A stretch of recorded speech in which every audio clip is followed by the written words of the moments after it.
হচ্ছে। তাই আমি আবার এই ফরিদগঞ্জের বাসীর সকলকে অনুরোধ জানাচ্ছি, আগামী নির্বাচনে আপনারা স্বয়ংসুক্তভাবে আপনারা ভোট দিবেন আমাদের বাংলাদেশ জাতীয়তাবাদী দল বিএনপির ধানের প্রতীকে। আপনারা যদি ধানের প্রতীকে ভোট দেন তাহলে আপনারা সকলে বাংলাদেশে নিরাপদ থাকবেন। আপনাদের মসজিদে যেতে বাধার কারণ হবে না, আপনাদের ঈদগাহ মাঠে ঈদের জামাত করতে কোনো বাধার কারণ হবে না, আপনাদের গাড়ি রেখে চলাফেরা করতে কোনো বাধার কারণ হবে না। আপনারা দেখেছেন গাড়ি ঘোড়া করে কিভাবে আওয়ামী লীগের সন্ত্রাসীরা আমাদের মুসলিম ভাইদের উপর নির্যাতন করেছে, নিবারণ চালিয়েছে। তাই এখনই আপনাদের সময় এসেছে, আগামীকাল মাননীয় ভারপ্রাপ্ত চেয়ারম্যান জনাব তারেক রহমান আরেকটি নির্বাচনের জন্য সুষ্ঠু নির্বাচনের জন্য যে আন্দোলনের ডাক দিবে, আপনারা প্রত্যেকেই সাহায্যের অবস্থান থেকে সে আন্দোলনে সারা দিয়ে আবার একটি গণতান্ত্রিক নির্বাচনের ব্যবস্থা করবেন এই আশা ব্যক্ত করে আগামীতে যেন আমাদের এই ফরিদগঞ্জ একটা ঐতিহ্য আছে যে এটা বাংলাদেশ জাতীয়তাবাদী দল বিএনপির একটি রিজার্ভ আসন। নির্যাতিত করেছে আমাদের এই ফরিদগঞ্জের নেতা কর্মীদেরকে। বাংলাদেশের যতগুলো উপজেলার ভিতরে নির্যাতিত তালিকা করা হয়, সবচেয়ে বেশি নির্যাতিত আমাদের এই ফরিদগঞ্জ উপজেলার নেতা কর্মীরা।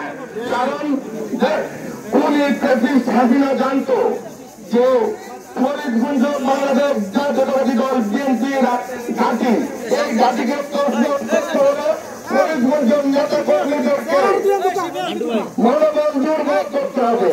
কিন্তু খুবই প্রতিষ্ঠাপিত ফরিদগঞ্জের নেতা কর্মীদের মনে প্রাণের জায়গা, তাদের রক্তের কোনায় কোনায় শিরায় শিরায় শহীদ জিয়াউর রহমানের আদর্শ তারা প্রত্যেকে বিশ্বাস করে এই দেশের বৈধ প্রধানমন্ত্রী দেশ নেত্রী বেগম খালেদা জিয়া রোজাদার হিসেবে আজকে ইফতারটা কবুল করে। এর চেয়ে বড় পরিচয় কি এই মাঠের প্রয়োজন আছে? আল্লাহ আমাদের সকলের আজকে রোজাটা কবুল করুন। ফরিদ ভাই এতগুলো রোজাদারকে ইফতার করিয়ে রোজার সব হাসিল করবেন এই কামনা করি। তার সাথে আমি যেহেতু বাংলাদেশের নাগরিক, ফরিদ ভাই স্বেচ্ছাসেবক দলের নেতা, এই বাংলাদেশে একটি গণতান্ত্রিক নির্বাচন হলে বাংলাদেশ ভালো থাকবে। আমরা কি দেশের জন্য দোয়াটা করতে পারি না? আল্লাহ আজমি হান্নান সাহেবের পক্ষ থেকে আপনাদেরকে জানাচ্ছি সংগ্রামী শুভেচ্ছা অভিনন্দন। সংগ্রামী ধন্যবাদ।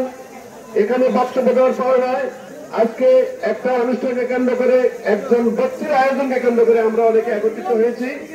সেটাকে আমরা এই মহামিলনকে আমরা শক্তিতে পরিণত করে বাংলাদেশ জাতীয়তাবাদী দল ফরিদগঞ্জ উপজেলা বিএনপি এবং তথা তারেক রহমানের হাতকে শক্তিশালী করার থেকে আন্তরিকভাবে ধন্যবাদ জানাচ্ছি।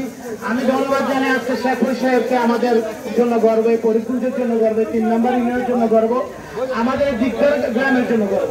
আমরা সকলে মিলে দোয়া করবো আল্লাহ যেন আমাদের শেখ ফরিদ ভাইকে আল্লাহ ভাগ্য অবস্থানে ঢাকা স্বেচ্ছাসেবক দলের সংগ্রামী সভাপতি দেশ নেত্রী বেগম খালেদা জিয়ার শারীরিক সুস্থতা নেক হায়াত, তারুণ্যের অহংকার, আগামী রাষ্ট্রনায়ক তারেক রহমান সাহেবের সম্মানে শহীদ দেশে ফিরে আসার জন্য এবং বিগত জুলাই আন্দোলনে যারা শহীদ হয়েছেন, অসুস্থ হয়েছেন, বন্ধুত্ব বরণ করেছেন, তাদের সকলের জন্য দোয়া করবেন এবং আমাদের সকলের পিতা মাতা আমরা সবাই ঐক্যবদ্ধভাবে আগামী থেকে আমাদের জাতীয় দল বিএনপি তথা স্বেচ্ছাসেবক দলকে সুসংহত করবো এই আশা এবং প্রত্যাশা রেখে রমজান থেকে সবাই আজকে দোয়া করবেন আল্লাহ পাক যেন ওনাকে সুস্থ করে অনতি বিলম্বে আমাদের মাঝে ফিরিয়ে আনেন এবং আমাদের দলের ভারপ্রাপ্ত চেয়ারম্যান আগামী দিনের রাষ্ট্রনায়ক এবং আজকে এখানে উপস্থিত আছেন আমাদের ফরিদগঞ্জ উপজেলা ছাত্র দলের সাবেক আইকন,